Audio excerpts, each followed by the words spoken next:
Break के बाद एक बार फिर स्वागत है आपका। आइए सीधे रुख करेंगे पालम एयरपोर्ट का, जहां पर हेलीकॉप्टर क्रैश में शहीद हुए जवानों के पार्थिव देह लाए गए हैं। तो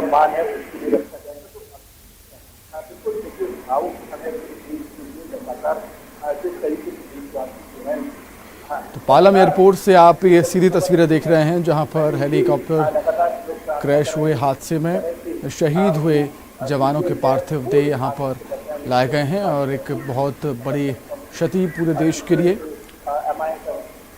उन वीर जवानों के पार्थिव देह पालम एयरपोर्ट लाए गए हैं और ये भी पूरी संभावना है कि पीएम मोदी वहां पर आ सकते हैं उन्हें श्रद्धांजलि अर्पित करने के लिए, शहीद जवानों को। जानकारी लें और पूरा देश आज बताना चाहूंगा कि इस वक्त आप गम में डूबा हुआ है। पूरे देश में शोक की लहर, क्योंकि हमने 13 जाबाज जवानों को खोया है। देश कल जो कुंडूर में हेलीकॉप्टर क्रैश हुआ था, उस हादसे में हमने हमारे कई जवानों को खो दिया और एक अपूर्णीय क्षति, जिसमें सीडीएस बिपिन रावत भी हैं, वो भी शहीद हुए हैं। तो सभी ने नम आंखों से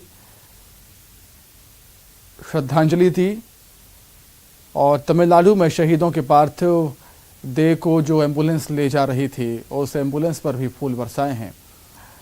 तो सभी को हमारे जवानों पर गर्व है, और लेकिन सभी गमगीन भी हैं, क्योंकि एक बहुत बड़ी क्षति हमारे देश को हुई है, जो हमने हमारे जवानों को खोया है इस दुर्घटना में, इस दुखद हादसे में। कल कुन्नूर में जो हादसा हुआ, हेलीकॉप्टर क्रैश हुआ था MI-17 V5, जिसमें सीडीएस बिपिन रावत, उनकी धर्मपत्नी मधुलिका रावत और कई सारे जवान अधिकारी एयरफोर्स के थे। उनकी जो सुरक्षा में तैनात थे वो जवान भी थे। मध्य प्रदेश के सीहोर का भी लाल इस हादसे में शहीद हुआ और बहुत बड़ा झटका पूरे देश के लिए। और लीडर कुलदीप भी इस हादसे में शहीद हुए हैं। सीडीएस जनरल बिपिन रावत, एक बहुत बड़ी क्षति हमारे देश के लिए। उनकी धर्मपत्नी मधुलिका रावत भी, उनका भी निधन हुआ था। लेफ्टिनेंट कर्नल हरजिंदर सिंह भी शहीद हुए। नायक गुरसेवक सिंह भी शहीद हुए। नायक जितेंद्र कुमार, जो कि सीहोर के गांव के रहने वाले हैं।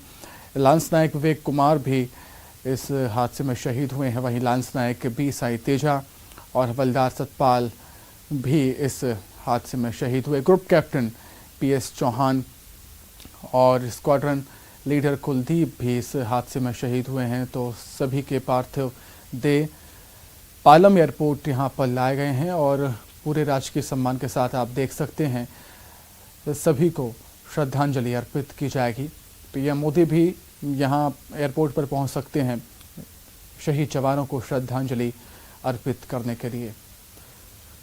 तो अंदाज़ा लगा सकते हैं कि कितना गमगीन माहौल वहाँ पर है अभी इस समय पालम एयरपोर्ट पर।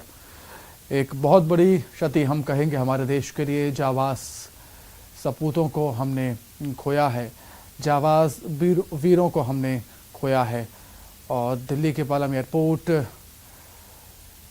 पहुंचे हैं सभी के पार्थिव देह, और पीएम मोदी भी एयरपोर्ट पहुंचेंगे, पालम एयरपोर्ट पहुंचेंगे शहीद जवानों को श्रद्धांजलि अर्पित करने के लिए। तो पूरा देश गम में डूबा हुआ है इस समय। कल कुन्नूर में हुए हादसे में 13 जवानों को हमने खोया, अपूर्णीय क्षति हम इसे कहेंगे। सीडीएस बिपिन रावत भी इस हादसे में शहीद हुए, जिन्होंने कई ऑपरेशंस को लीड किया था। सर्जिकल स्ट्राइक हमने की, हमारे देश ने की, हमारे जवानों ने की, इन्हीं की लीडरशिप में। और कई ऐसे ऑपरेशंस थे जिनको लीड किया था सीडीएस जनरल बिपिन रावत ने। देश के पहले सीडीएस जनरल बिपिन रावत अब हमारे बीच नहीं हैं और 13 जवान हमारे बीच नहीं हैं। एक बहुत बड़ी क्षति हम इसे कहेंगे।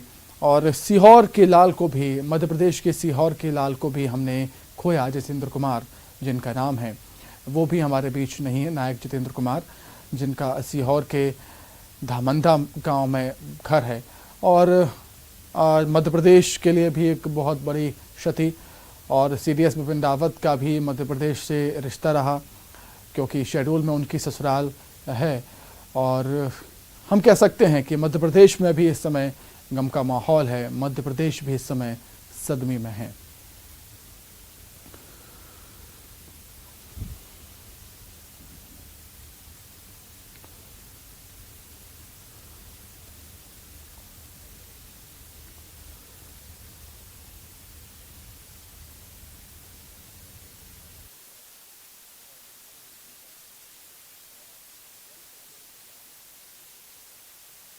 रहेंगे और इस तरह से 130 करोड़ देशवासियों के दिलों की आवाज उनके तरफ से ये नमन होगा जनरल बिपिन रावत जैसी शख्सियत को। और ये तमाम लोग, क्योंकि जनरल बिपिन रावत के साथ जो बाकी लोग भी थे वो ड्यूटी पर थे, एक अहम ड्यूटी पर थे। और से लाइव तस्वीरें आप देख रहे हैं, पूरे राजकीय सम्मान के साथ सभी शहीद जवानों का यहाँ पर पार्थिव देह रखा हुआ है।